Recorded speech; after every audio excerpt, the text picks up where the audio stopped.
ensi yonna tuluwolereza tulowooza nti ensi nti bweri amaaso gatume wala mwena bwejja tukoolekeza mwe betukuwa tulijja wala akanyomero byolaba byendaba mu evening drive ne luboche okutuusibwako Paynaid n'obulezi obusookerwako okuweeza obulome obulezi obuli ku mutindo ogw'waigulu obwa Medworld Pharma Africa Limited. Paynaid yakakasibwa ekitongole ky'ebyobulezi kya Uganda ki National Drug Authority. Kale National Drug Authority eyo tewala tagimanyi obaani yonna bwenna mubeera mugitegeera bulungi nnyo.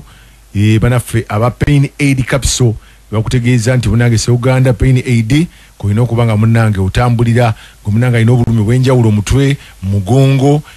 nga gukuluma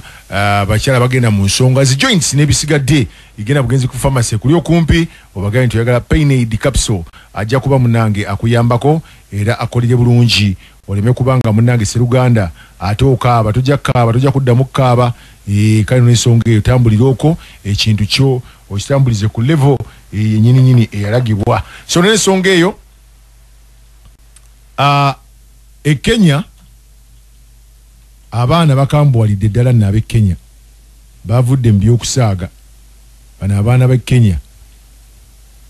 basivudde mu by'okusaaga era munnange se Uganda bava mu kusaaga ne bagamba kati balandise okujjukiza gundi Ruto nti ekyatuuka ku King Louis the 16th kiyinza okutuuka e Kenya. Bagambe nti ekyatuuka ku King Louis the 16th ababitegere ba French Revolution mukyamujjukira. Kale n'ensonga eyo ekintu kyo kyakambuwadde dda abaana bagezezzaako nnyo beegayirira balekera okuddamu kwekalakaasa abaana nga bagamba nti okwekalakaasa kukyali okitegeera era bagamba nti ebintu bingi nnyo ebyonoonese bizinesi zonna ezisinga zisanyaladde ate kwotalina entambula saidi za wali mu Kenya. Kakati emmotoka z'abakungu batandise ozzikuba abantu ba bulijjo batandise ozzikuba nga beeyambisa empanda butida batandise ozzikuba akubaawo osegera Azimio leader Azimio kyekibiina ekigatta umbrella egatta ebibiina by'obufuzi ebivuganya mu Kenya avudde nategeeza n'agamba nti walina okubeerawo obwesimbu mu gavumenti ate kwotadde n'okulaba nga abeekalakaasi n'ab'ebyokwerinda buli omu yeefuga ate n'alabula bannabyabufuzi abatandise okwagala okuwamba omuyaga guno ogw'abaana. Avudde n'agamba nti tekijja kukkirizika muleke abaana balage ebutali mativu era Raila Odinga avudde n'agamba kyekiseera president yeekubemu mu kifuba atandika okwetegereza ensonga eziruma bannansi. Jjukira nti babaddewo okutiisatiisa bannansi mu Kenya wabula abakulu bwe bavuddeyo ab'enzikiriza ne kkooti enkulu n'evaayo nga bagamba nti Ruto alina okwekuba mu kifuba n'amanya ensonga eziruma abantu. Kandi bano abaana aba Generation Z oba Gen Z bakyalemeddeko era batandise okuwanika ebipande ebiriko King Louis the 16th. Ono no munange se Uganda oba mukyajjukira wakati wa French Revolution eyaliwo 1789 ne 1799 abasinga mujijjukira basome byafaayo oluvannyuma yaleeta Napoleon Bonaparte abasinga nooza mbitegeera. Kati King Louis the 16th gwawuliriza NBS FM njaga kutemera ku musajja ono mwabatabimanyi. Waliwo abantu okubanga beekalakaasa olwa King Louis the 16th ne mukazi we Maria Antoinette abagenda maaso n'okubanga bali mu kwejalabya kwotadde n'okudaalira abantu bwe bagamba oba tosobola kulya oba tosobola kubanga ofuna mugaati genda ofune keeki ekyajjako abavubuka bano ne bakambuwala. King Louis ono era kyekyateekawo n'essuula empya obwakabaka ne buviirawo ddala saidi zaali mu Bufaransa era jjukira nti ekitiibwa kiba kinene nnyo bwe wabanga kabaka era ng'abantu bakukkiririzaamu nnyo. Naye kabaka ono Louis ow'16 bwe yatandika okuyisa bubi abantu okuyisa emisolo ezitali za bulijjo okwonokota n'okunyigiriza bannabyabufuzi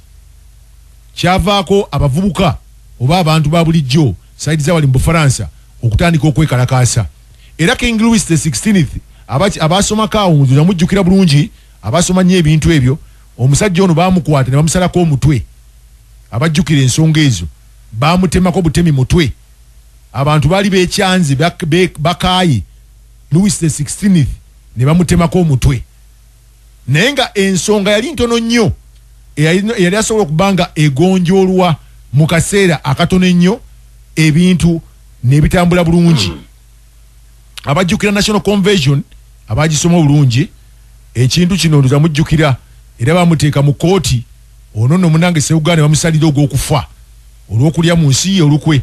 era ono yatemebwako mutwe ennaku z'omwezi nga 21 January 1793 awo nno obwakabaka ne bulyoka bugwawo ne buleeta omusajja omukambwe ate omulala Napoleon Bonaparte abasinga ndowooza ensonga ezo muzijjukira era nga bajjukiza katono officially bakiyitanga Citizen Louis Capet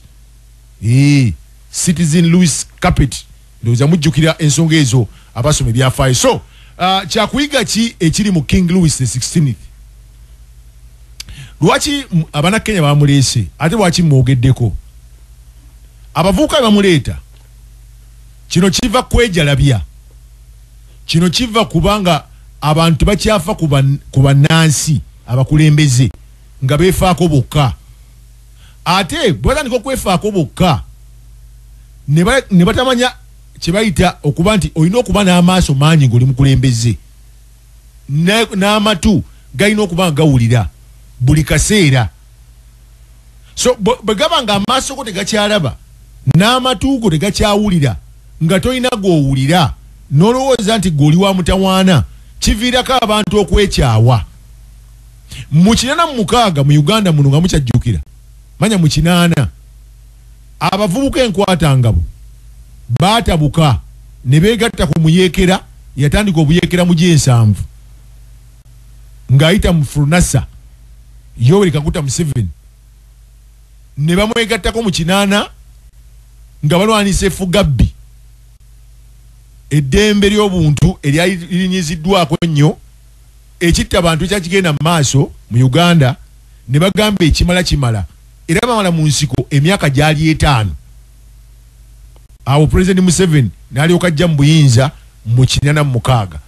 ebyo byonna byava kuba nti Obote yatuuka ekiseera nga takyawuliriza bantu nga buli muntu yenna akola ali mu gundi ye mu gavumenti ye akola kyayagala okukola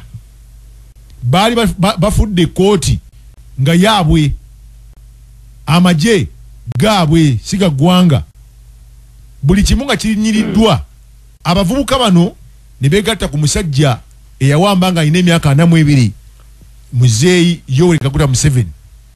ne batwala obuyinza mu 86 kati ekibuzo kizze nti nabuuzizza omulwanyi jjo nga maze okulaba bino eby'e Kenya ne ngamba ng'oggyeko ekyokugamba nti abantu balina okweyisa obulungi n'okugondera gavumenti eriko gye baagala ebasaye nga bakyalina omutima ogussa naye nze manye okugatta akagamba nti mugondere eriko naye nammwe abali mu buyinza mweyise bulungi kubanga enkya musofuuka ng'abantu abo be mukulembera so nga mugamba nti yes we can preach peace we can tell people to be obedient to the government but are there solutions to their problems? We can preach peace, but are you practicing peace? So nze kyesinga bategeeza mu abawuliriza nti bw'owuliranga waliwo akuleetedde obubaka totwala bintu bino mu bubi. Nze ngamba nnyo abakulembeze nti obubaka buno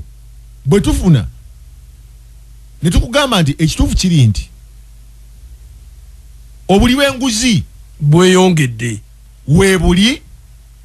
ate bano abali enguzi balina amagye balina ebitongole eby'obyokwerinda byonna balina amaanyi balina ssente buli kimu bakiyina naye bazibu nnyo okubaŋŋanga okubaŋŋanga nti bw'obagenda obubi gwa balumbye oyinza okufuna ebizibu kubanga wetegereza nti ekirwanisa bannayuganda abamu kuba sijja gamba nti bonna abamu ekibayombya kifaanaganira ddala n'ekigenda maaso mu East Africa ddala Kenya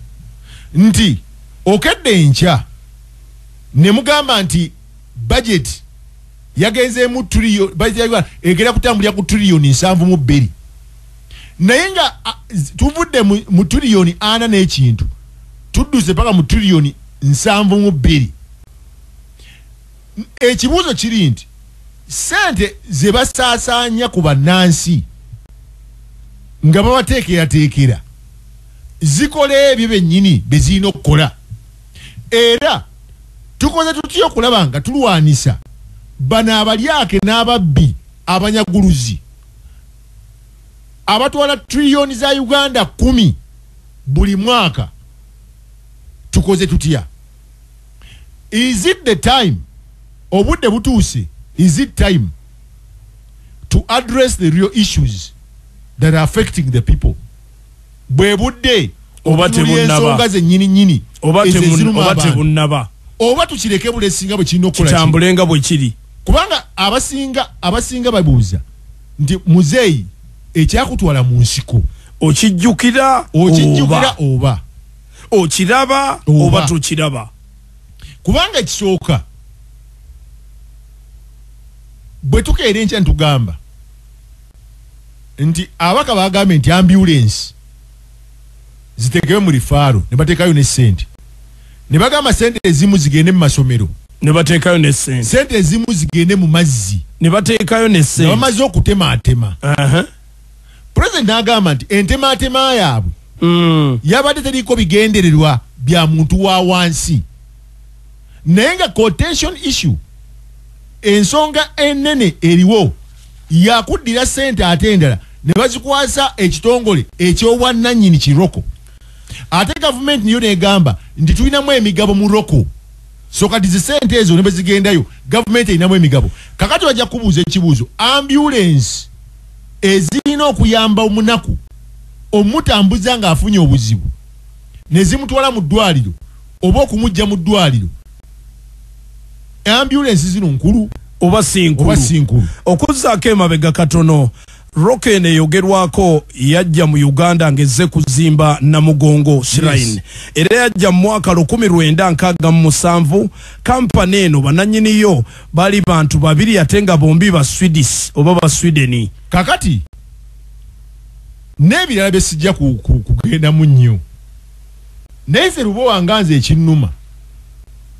bannabyabufuzi simanyi bafuna obudde ne bawuliziganya n'abalonzi baabwe eyo nsonga nkulu abakulembeze bannabyabufuzi mufisaawo kaakadde ne muwuliziganyako ne bano ababawandako eddusa okufuuka abakulembeze kyova olaba nze sijja kukozesa hashtag eya babiwulira kubanga tiye trending babiwulira twogera babiwulira ekirala lwaki why do you shoot the messenger eyo nsonga nayo nkulu nti lubawa kyembaze ku radio ayogedde ensonga eziruma abantu ba bulijjo nakugamba nti bannange ekituufu kiri nti ebyobulimi bino bitambuddemu tetubiza mu body room bantu funanga ssente bakolezi workshop bafune ssente tugeredde ku ground mbalimi baki wansi kyovula abana bavuuka ba MK nabagadde kati bo bali mbalimi wansi bagenda ku ground nti ensonga zino how can we address nti omulimi wansi ye kyakaaba wana ayagala nsigo ate ensigo ez'embala ennungi 2 omulimi wa wansi kyayagala ayagala fertilizers zimuyambe wano bakulaga nti ebyobulimi n'obulunzi bitwala ebitundu 8 ku 10 nti bannayuganda abasinga bye basinze okukola ki kwe basurvivingira kwe babeera nti omuntu aba n'ennimiro ye n'amanya nti awo season etambudde naye agakungu ga gavumenti agamu bagenda ne bagawa ssente okuyamba ku balimi ne gajja buzi kutuuza nkiiko na kunywa kyayi naye ng'ebiri ku ground wansi tabitegeera era gamaliriza sente gabbye sente ontegedde nkuwulira kakati ono omulimi wa wansi manyi lwaki nesibye ku bulimi kubanga manyi bwe bwampeerera kitange yayina emmwanyi ekawunaawo mu kyaggwe gwe musingi gwa Uganda eka zaali 205 ez'emmwanyi ze zaatubeezaawo fe abamu tujjukira abamu ebiseera bya pamba kakati omusingi ogwo guli gutya guteeddwamu sente era zirabika kuka ono munansi ekimukaabya ontegedde nkuwulira ogumuvubi gwogobye ku nnyanja otaddewo nkola ki egenda omuyamba okwekulaakulanya ng'avuddeyo ku nnyanja oba ogamba katumukube bukubi agende ye bw'agenda agendewa kyekiddako nti omusajja akola alima ebikajjo bigudde akatale kakati gwe oyagala agendewa. Are we addressing the real issues? Chinana mwenda kasirisenya Nabasa Radio akadde katuweddeko mbadde njagala ndi birerye Kenya biringa lesson nti bifaanaganira n'ebizibu ebisinga ebiri mu Uganda naye abavubuka census bwe yafulumye ekulaga nti abavubuka bangi nnyo bakola ebitundu 9 ku 10 ate nga ne Kenya ekigisumbuwa bavubuka kubanga n'abavubuka bagamba tebalina mirimu ate nga basomye so kakati tulina okutuula wansi tutunuulire sente zino ze bateeka mu byobulimi sente ze bateeka mu byobulunzi zituuka ku muntu wa wansi oba waliwo agasajja agakulukulu ago agazikuba ate nga tegaagala kwogerwako era bw'ogoogerako ofuna ebizibu ne bakulaba nti ogoogerako ofuna ebizibu balina ebiteekateeka bye baateekawo ne bagamba n'olunaku lwaluli nti bagenda mu palamenti ne bakola ebiteeka ebyokutaasagana agabbi ne bakukangakanga nga bakutaddeko ogusangosango nze bwe nawulira ebintu bya computer misuse n'omanya ekiddako ne mmanya ekigenda okuddako kakati gwe wa rediyo bwe bamanya nti Lubowa Chemba ayogera ku nsonga zino nakugamba ekiddako kuvunaana batandika okuleeta tuleta bwino kakati waliwo yangamba leta communication UCC nange kye nakola nendera statistics mbuye bwino ntambulira alipota ya fuluma eno weto bweri akade katuwedde compose kyetasobola mulumya abantu mutunuliye ensonga z'abantu tuve mu bino ebyogamba nti ki ono Lubowa yaleese obubaka tumutte nedda ensonga z'abantu ekyatwala President Museveni mu nsiko kutereza bulamu bwaki bw'abantu bana Uganda nze nchakkiririza mu 10 points program president je yavayo nayo mu nsiko ezo program zali nungi nga ziyamba ki bana Uganda naye gana agasajja agatalina makulu agajja